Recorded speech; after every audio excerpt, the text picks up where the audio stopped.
Sean todos bienvenidos. Hoy estaremos presentando al escritor Mario Vargas Llosa.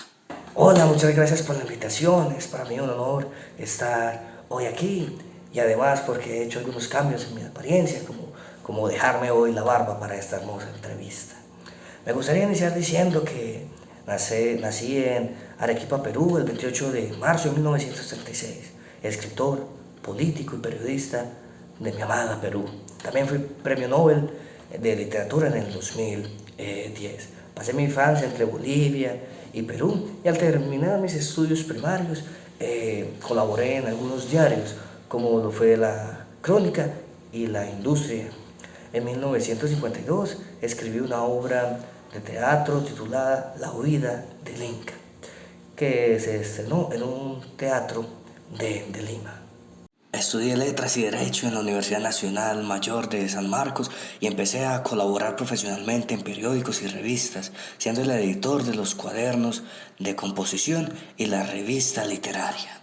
En 1958 me conceden la beca de estudios Javier Prado en la Universidad Complutense de Madrid, donde obtengo el título de doctor en Filosofía y Letras. Un año más tarde me traslado a París.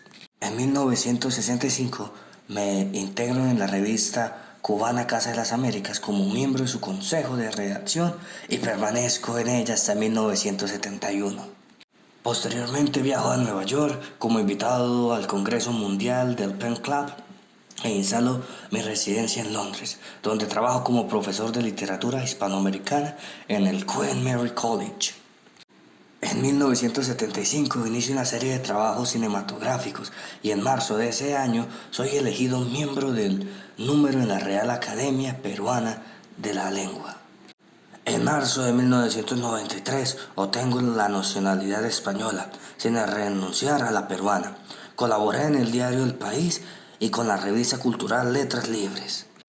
En 1994 soy nombrado miembro de la Real Academia Española y ese mismo año gané el premio Miguel de Cervantes.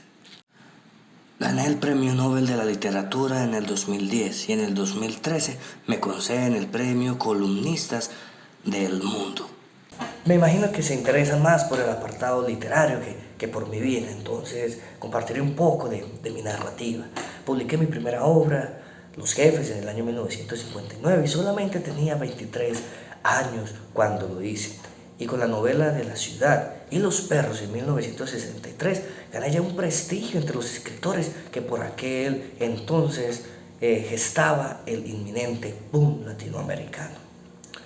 Yo terminé figurando entre los autores esenciales de aquel fenómeno editorial y me situé por mi relevancia en la primera línea, junto a narradores de una talla grandísima como lo fue Gabriel García Márquez, los mexicanos Juan Rulfo y Carlos Fuentes, los argentinos Jorge Luis Borges y Julio Cortázar y Ernesto Sábato, los cubanos José Lezama Lima y Guillermo Cabrera Infante o el uruguayo Mario Benedetti. Fueron grandes autores de mi época y yo pude ubicarme en esa línea de grandes escritores por medio.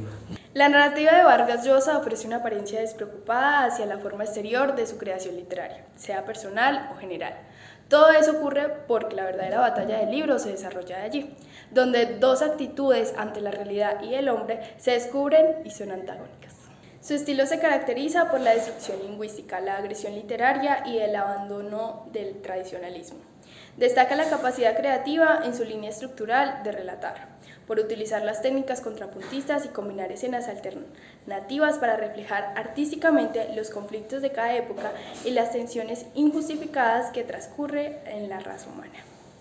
En la narrativa de Vargas Llosa se construye la perspectiva vital de cada uno de los personajes artísticos, quienes recurren al conocido flashback, saltando de un plano temporal al otro, de forma que el lector ha de ubicar escenas en la secuencia cronológica adecuada.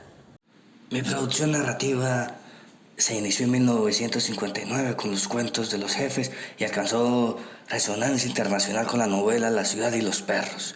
Reflejé y denuncié la organización paramilitar del Colegio Leoncio Prado, donde realicé mis estudios secundarios. Los perros del título son los alumnos de primer año, sometidos a crueles novatadas por parte de los mayores. En mi obra muestro madurez en el trazo ambiguo y mudable de los personajes, por la precisa descripción de los ambientes urbanos, por la trama sinuosa y por el hábil tratamiento del tiempo narrativo, lejos de atenuar el experimentalismo y la superposición de tiempo, personajes y acciones intensifican mi brutal e impactante realismo y el retrato de la violencia explícita o subyacente.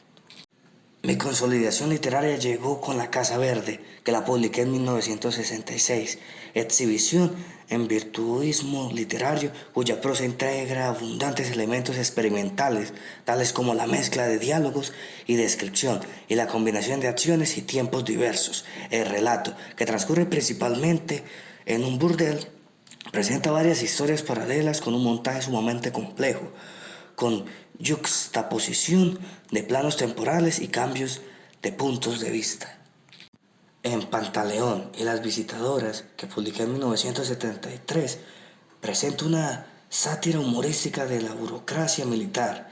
La tía Julia y el escribidor de 1937 desarrollo un contrapunto de las vivencias sentimentales y el mundo de los seriales radiofónicos. En 1981 pretendí hacer una obra total, la cual titulé La guerra del fin del mundo. En ella abordé la problemática social y religiosa de Hispanoamérica a través del relato de la revuelta del Fondo Mesiánico. La obra se inspiró en un clásico del periodismo brasileño de principios del siglo, el libro Os Sertões de Euclides de Cunha, a partir del cual reconstruyo y elaboro la trama novelesca. En mi novela Lituma de los Andes de 1993 gané el premio Planeta. Un año después recopilé mis conocimientos periodísticos en el Desafíos a la Libertad, publicado en 1994. En 1997 postulé mi novela erótica Los cuadernos de Don Rigoberto, en la misma línea de mi anterior Elogio de la madrastra de 1998. En la tradición de la novela de dictadores, publiqué una obra ambiciosa y total, La fiesta del chivo, que la escribí en el 2000, en el cual reconstruyo con absoluta la dictadura de Rafael Leónidas Trujillo en la República Dominicana. 6 años después, di a la imprenta Travesuras de la Niña Mala, en el 2006, una historia entre lo cómico y lo trágico, en la que el amor se muestra dueño de 1000 caras. El héroe discreto del 2013 es mi novela más reciente. En el terreno político tuve varios enfoques a lo largo de mi vida. El rechazo visceral a toda dictadura y el acercamiento a la democracia cristiana caracterizaron mi juventud.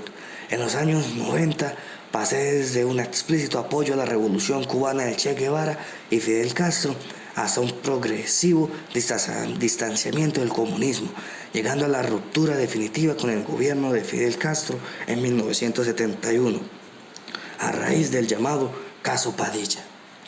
Con el tiempo terminé convertido en un firme defensor del liberalismo, aunque sin renunciar a los avances sociales conseguidos por el progresismo, y en los 80 llegué a participar activamente en la política de mi país. Impulsé del partido Frente Democrático, cuyo programa combinaba el neoliberalismo con los intereses de la oligarquía tradicional peruana.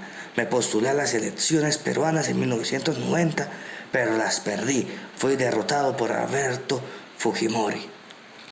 No solamente me gustaba escribir libros, sino también la actuación. Por eso incursioné en el teatro, aunque no tuve mucho éxito. Algunas piezas fueron La señorita de Tacna de 1981, Katy y el hipopótamo en 1983, La chunga de 1986, El loco de los balcones en 1993, Ojos bonitos, cuadros feos de 1996, Odiseo y Penélope en el 2007 y la última, Al pie del Támesis en el 2008. Mis actuaciones se basaron siempre en mis escritos y conocimiento.